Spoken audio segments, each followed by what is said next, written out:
Happy holidays and welcome to Pondering the Orb in the special winter edition. I'm your host, the wandering fantasy author J. Requard, and this is our second year celebrating the winter together. So please subscribe, like this video, and let's enjoy the cold season.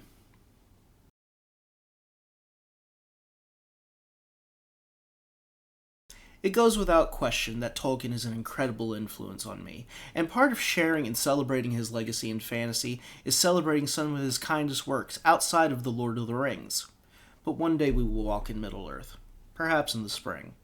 But for now, let's have a little cheer.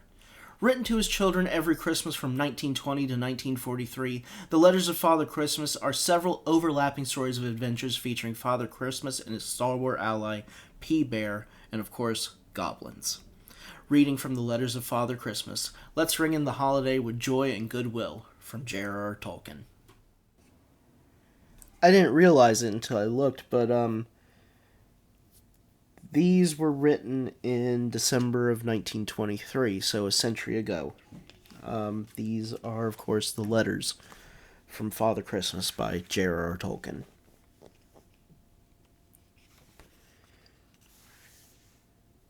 This first letter is written to John. North Pole, Christmas Eve, 1923. My dear John, it is very cold today and my hand is very shaky. I am 1924, no, 7 years old on Christmas Day. Lots older than your great-grandfather, so I can't stop the pen wobbling. But I hear you are getting so good at reading that I expect you to be able to read my letter. I send you lots of love, and lots for Michael too, and lots bricks too, which are called that because there's lots more for you to have next year if you let me know in good time. I think they are prettier and stronger and tidier than pick-up bricks, so I hope you will like them. Now I must go. It is a lovely fine night, and I've got hundreds of miles to go before morning. There is such a lot to do. A cold kiss from Father Nicholas Christmas. This letter is written to Michael Hillary, Tolkien's youngest, at the time in 1923. This is probably his first letter. Dear Michael Hillary, I am very busy this year. No time for letter. Lots of love. Hope the engine goes well. Take care of it. A big kiss. With love, from Father Christmas. There's Tolkien, and there's the Guin. Without her, I would not have many things, including a better scope of my own humanism and my feminism, as well as a sense of what fiction can do when the magic of language is thrown in. A Taoist, a poet, an essayist, Le Guin had a career that defines fantasy and science fiction arguably more than any other. She is a prime example of what every author should yearn to achieve. We are reading from her classic fantasy saga, the EARTHSEA cycle, and once again we are reading from A WIZARD of EARTHSEA.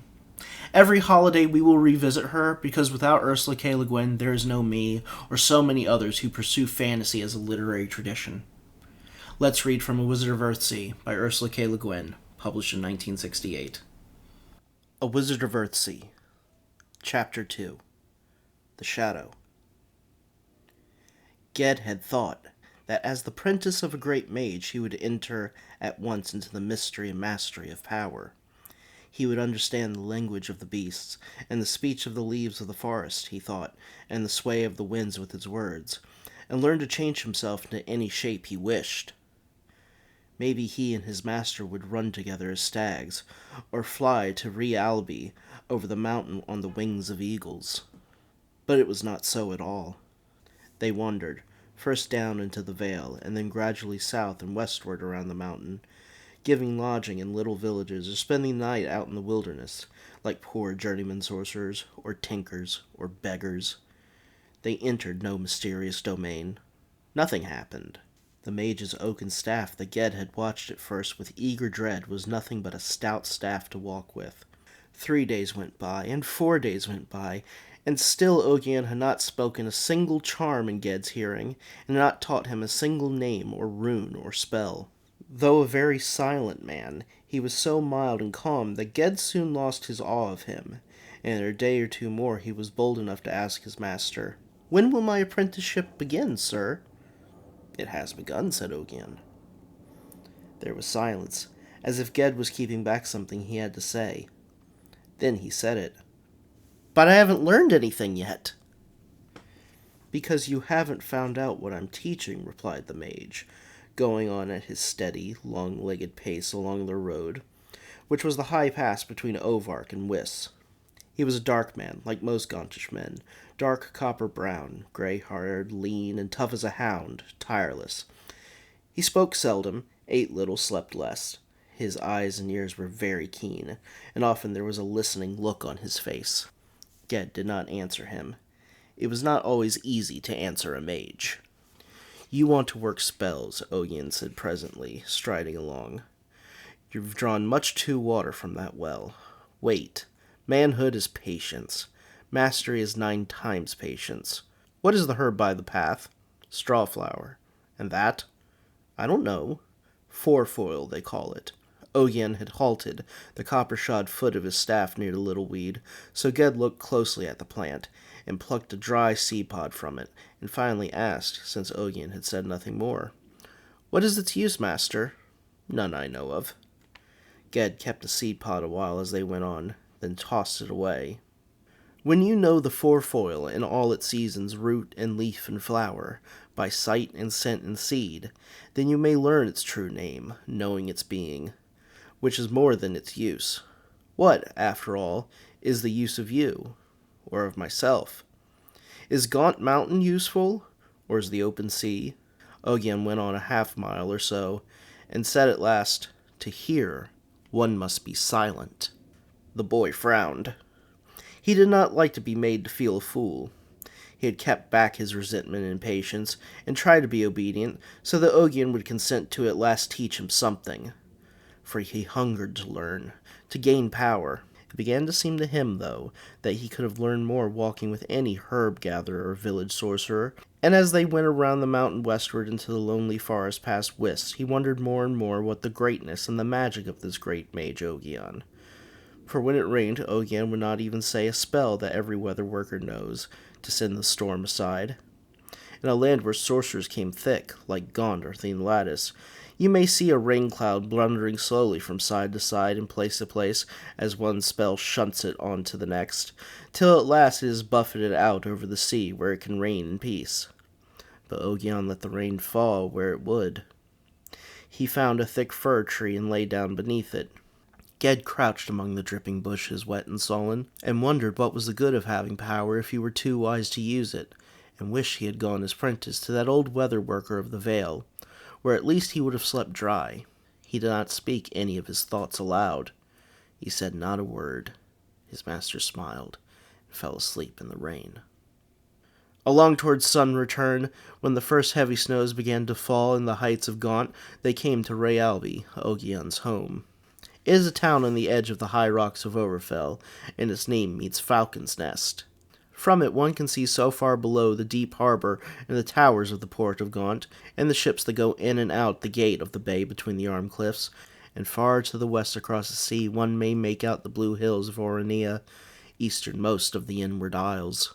The mage's house, though large and solidly built of timber, with hearth and chimney rather than a fire pit, was like the huts of the 10 Alders village, all one room, with a goat shed built on to one side. There was a kind of alcove in the west wall of the room where Ged slept. Over his pallet was a window that looked out on the sea, but most often the shutters must be closed against the great wind that blew all winter from the west and the north.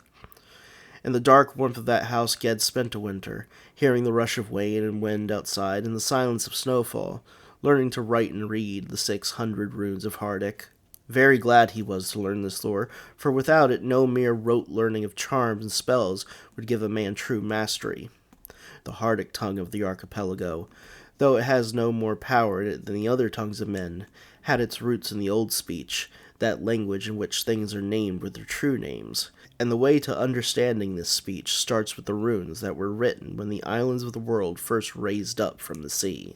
Still no marvels and enchantments occurred. All winter there was nothing but the heavy page of the rune book turning, and the rain and the snow falling, and Ogian would come in from roaming the icy forest or from looking after his goats, and stamp the snow off his boots, and sit down in silence by the fire, and the mage's long listening silence would fill the room, and fill Ged's mind, and sometimes it would seem he had forgotten what words sounded like. And when Ogion spoke, at last, it was as if he had... And when Ogion spoke, at last, it was as if he had, just then, and for the first time, invented speech. Yet the words he spoke were no great matters, but had only to do with simple things, bread and water and weather and sleep.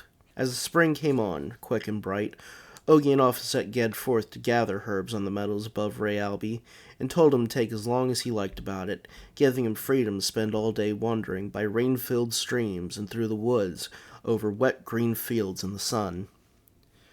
Ged went with delight each time, and stayed out until night.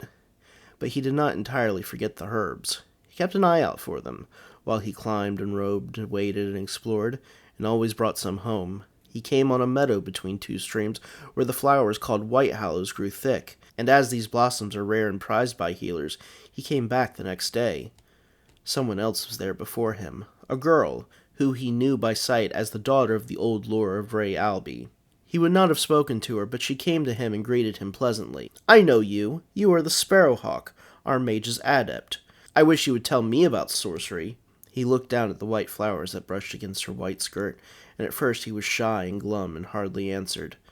But she went on talking, in an open, careless, wilful way that little by little set him at ease. She was a tall girl of about his own age, very sallow, almost white-skinned. Her mother, they said in the village, was from Oskel or some such foreign land.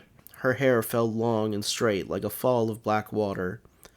Ged thought her very ugly, but he had a desire to please her, to win her admiration, that grew on him as they talked. She made him tell all the story of his tricks with the mist that had defeated the Kargish warriors, and she listened as if she wondered and admired, but she spoke no praise. And soon she was off on another tack. "Can you call the birds and beasts to you?" she asked. "I can," said Ged. He knew there was a falcon's nest in the cliff above the meadow, and he summoned the bird by its name. It came, but it would not light on his wrist, being put off no doubt by the girl's presence. It screamed and struck the air with broad bared wings, and rose up on the wind. "What do you call that kind of charm that made the falcon come?" "A spell of summoning." "Can you call the spirits of the dead to come to you too?" He thought she was mocking him with the question, because the falcon had not obeyed his summons. He would not let her mock him. "I might if I choose," he said in a calm voice. "Is it not very difficult, very dangerous, to summon a spirit?" "Difficult? Yes. Dangerous?" He shrugged. This time he was almost certain that was admiration in her eyes. "Can you make a love charm?" "That is no mystery." "True," says she. "Any village witch can do it." "Can you do changing spells? Can you change your own shape, as wizards do, they say?" Again he was not quite sure that she did not ask the question mockingly, and so again he replied, "I might if I choose." She began to beg him to transform himself into anything he wished. A hawk, a bull, a fire, a tree. He would put her off with short secretive words such as his master used, but he did not know how to flatly refuse when she coaxed him, and besides he did not know whether himself believed his boast or not. He left her, saying that his master the mage expected him at home, and he did not come back to the meadow the next day. But the day after he came again, saying to himself that he should gather more flowers while they bloomed. She was there, and together they waded barefoot in the boggy grass, pulling the heavy white hollow blooms. The sun of spring shone, and she talked with him as merrily as any goat-herd lass of his own village. She asked him again about sorcery, and listened wide-eyed to all he told her, so that he fell into boasting again. Then she asked him if he would not work a changing spell, and when he put her off, she looked at him, putting back the black hair from her face, and said, "Are you afraid to do it?" "No, I'm not afraid." She smiled a little disdainfully and said, "Maybe you are too young." That he would not endure. He did not say much, but he resolved that he would prove himself to her. He told her to come again to the meadow tomorrow if she liked, and so took leave of her, and came back to the house while his master was still out. He went straight to the shelf and took down the 2 lore books, which Ogion had never opened in his presence. He looked for a spell of self-transformation, but being slow to read the runes yet and understanding little of what he read, he could not find what he sought. These books were very ancient. Ogian having him from his own master, Heleth Farseer, and Heleth from his master, the Mage of Paragal, and so back to the times of myth. Small and strange was the writing, overwritten and interlined with many hands, and all those hands were dust now. Yet here and there Ged understood something of what he tried to read, and with the girl's questions and her mocking always in his mind, he stopped on a page that bore a spell of summoning up the spirits of the dead. As he read it, puzzling out the runes and symbols one by one, a horror came over him. His eyes were fixed, and he could not lift them until he finished reading all the spell. Then, raising his head, he saw it was dark in the house. He had been reading without any light, in the darkness. He could not now make out the runes when he looked down at the book. Yet the horror grew in him, seeming to hold him bound in his chair. He was cold. Looking over his shoulder, he saw something was crouching beside the closed door, a shapeless clod of shadow darker than the darkness. It seemed to reach out towards him, and to whisper, and to call him in a whisper. But he could not understand the words. The door was flung wide. A man entered with a white light flaming about him, a great bright figure who spoke aloud, fiercely and suddenly. The darkness and the whispering ceased, and were dispelled. The horror went out of Ged, but he was still mortally afraid, for it was Ogian the Mage who stood there in the doorway with a brightness all about him, and the oaken staff in his hand burned with a white radiance.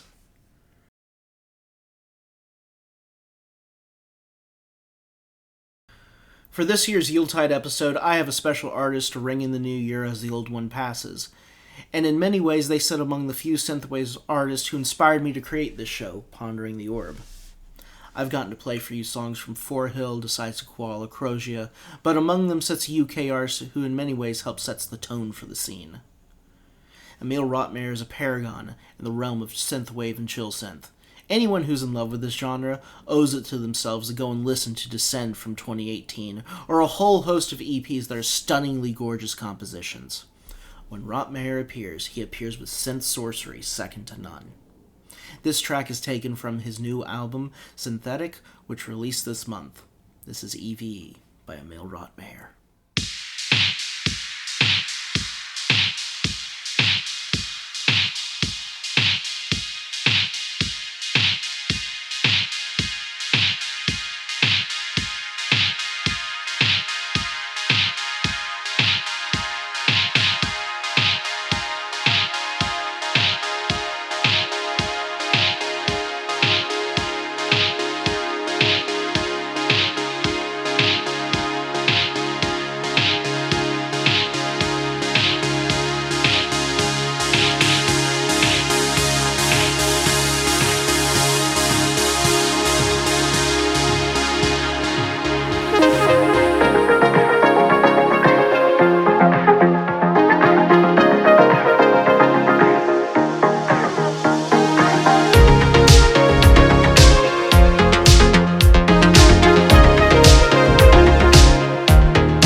Bavaria answers the call to warm our cold bones with winter songs, and we bring you Viking melodeath from up-and-comers worth your weight in gold.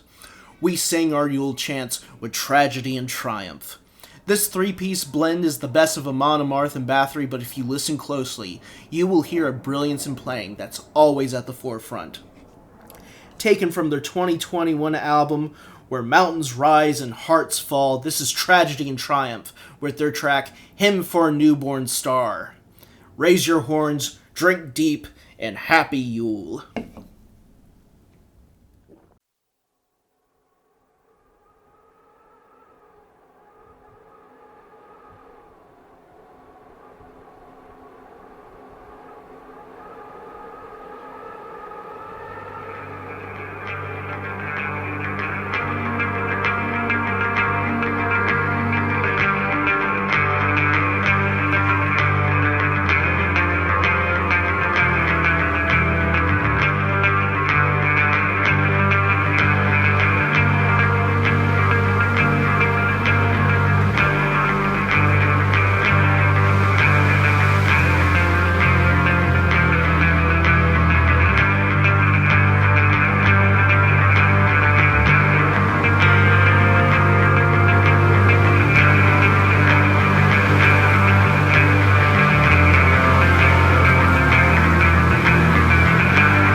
Thank you for joining me this evening.